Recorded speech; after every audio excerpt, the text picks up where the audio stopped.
तरह की घटना आपके साथ घटी है और कौन लोग थे, क्या कहना चाहते हैं?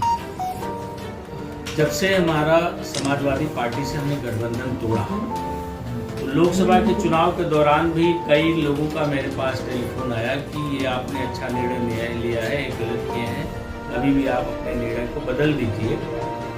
तो मैंने उस दौरान भी FIR कराई थी और सरकार ने उसके बाद मुझे सुरक्षा व्यवस्था भी मुहैया कराई। फिर मैं इन सब चीज़ों पर ध्यान नहीं दिया। जैसे ही सुप्रीम कोर्ट ने आरक्षण में वर्गीकरण होना आवश्यक है और SC कैटेगरी में भी क्रीमी लेयर को लागू होना चाहिए और वर्गीकरण होना चाहिए, उसने निर्णय दिया, तो इस निर्णय को उत्तर प्रदेश सरकार जल्द से जल्द लागू करे, इसके लिए हमने तुरंत प्रेस कॉन्फ्रेंस बुलाई और मैंने कहा कि उत्तर प्रदेश सरकार अगर 5-6 महीने में इस चीज़ को लागू नहीं करेगी तो मैं मऊ से लखनऊ की फरवरी में पदयात्रा निकालूंगा और उत्तर प्रदेश सरकार पर जन दबाव बनाऊंगा कि इस फैसले को जल्द से जल्द लागू करे और लागू करके पंचायत चुनाव में भी इसको लागू करे। और इस चीज़ को लेकर के लगातार हमारी फील्ड में तैयारी चल रही है और लगातार मीडिया के लोगों से भी बातचीत होती रहती है। तो PDA का नारा देने वाले कई नेताओं को इससे दिक्कत थी। उन लोगों ने मुझे फोन किया कि ये आपका निर्णय गलत है, पिछड़ा जब इकट्ठा होने जा रहा है तो आप पदयात्रा निकाल करके पिछड़ों की एकता को तोड़ेंगे, पिछड़ा और पिछड़ा में पिछड़ों का विभाजन करेंगे, तो ये पिछड़ों की राजनीति के लिए ठीक नहीं है।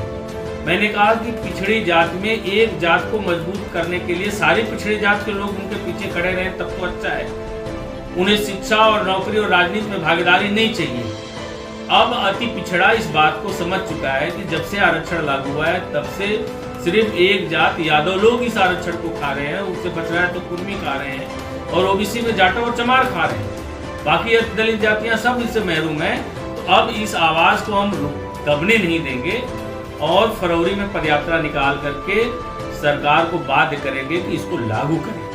तो इस बात को लेकर के जब से मैं तैयारी शुरू किया तब से कई लोगों ने फ़ोन किया तो ये काम आप गलत कर रहे हैं, लेकिन मैंने मजबूती से उनको जवाब दिया। और मुझे लगता है कि उसी के आलोक में 1 तारीख को मेरे कार्यालय पर घटना घटित होती है कि 5 हथियारबंद लोग 1:28 पर पीछे की तरफ से हमारे ऑफिस में आते हैं और जब उन्हें मैं नहीं मिलता हूँ तो मेरे ऑफिस में तोड़-फोड़ करते हैं, लूट के लिए भी करते हैं। 4 लैपटॉप और 2 कंप्यूटर सेट लेकर के चले गए लोग और जो चीज़ें नहीं लगी, जहाँ जितना संभव हो सका उनको तोड़ा फोड़ा। और मंदिर में हमारी जो 3-4 तलवारें थी सबको निकाल करके ऐसे उल्टे रख करके ये मैसेज देना कि आप नहीं मिले लेकिन हम लोग आपका नुकसान कर सकते हैं, इस तरह का मैसेज देना, इससे साफ जाहिर होता है। और उनके लूटने के तरीके से भी स्पष्ट दिख रहा था कि वो लूट की नीयत से नहीं आए थे बल्कि हमारी जान माल को क्षति पहुंचाने के लिए आए थे। तो मैं यहाँ के स्थानीय प्रशासन से भी कहना चाहूँगा, 3 तारीख को उसका बाकायदे FIR भी नोट हो गया है, सारा विजुअल प्रशासन के पास है, प्रशासन ने आसपास सारे CCTV कैमरों को भी खंगाला है, बहुत कुछ पाया है और पूछने पे कह रही है कि मैं 1-2 दिन में इसका पर्दाफाश कर दूंगा। अगर पुलिस ऐसा नहीं करती है तो 12 तारीख को जनवादी पार्टी के कार्यकर्ता बड़ी संख्या में CP कार्यालय के सामने धरना पर बैठेंगे, धरना प्रदर्शन करेंगे। और मैं मुख्यमंत्री जी से भी निवेदन करूंगा कि वो मेरी सुरक्षा व्यवस्था को बढ़ा दें, जिससे मैं अपने पार्टी के कार्य को बखूबी रूप से अंजाम दे सकूं और जनता के बीच में बिना भय के मैं घूम सकूं और अपने लोगों को गोलबंद करके अपने कार्यक्रम को सुचारू रूप से संपन्न करा सकूं। कौन लोग हैं इस तरह के जो है आपको कितने शक? वे लोग हैं जो लोगों को हमारे पार्टी से, हमारे कार्यक्रम से क्षति है, जो लोग 2024 के चुनाव में PDA का नारा देकर के, संविधान का नारा देकर के कुछ उपलब्धि हासिल कर लिए, वे लोग चाहते हैं कि PDA के नाम पर पिछड़ों को और दलितों को भी ऐसे ही बेवकूफ बना करके 2027 में सरकार बना ले। ये लोग तो वही हो सकते हैं और मैं ऐसा नहीं होने दूंगा। और मैं उन्हें मैसेज भी देना चाहता हूं कि मैं डरने वाला नहीं हूं, इस सब चीजों से मैं लड़ूंगा और पदयात्रा भी हमारी मजबूती से चलेगी और 2027 से पहले, पंचायत चुनाव से पहले सुप्रीम कोर्ट का फैसला भी उत्तर प्रदेश को लागू करने के लिए बाध्य करेंगे और अति पिछड़ी जातियों की एक मजबूत गोलबंदी जनवादी पार्टी के नेतृत्व में खड़ी करेंगे। अभी भी आपने बताया फ़ोन भी आए थे, किन लोगों के फ़ोन आए थे आपके पास?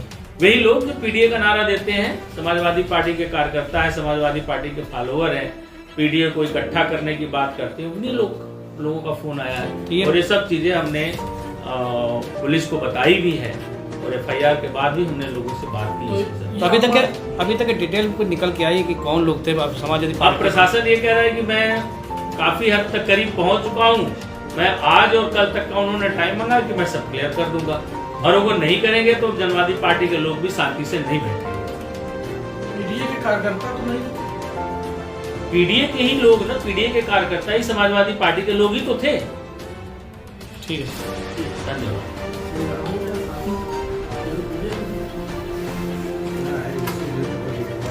हाँ तो लिखने मारा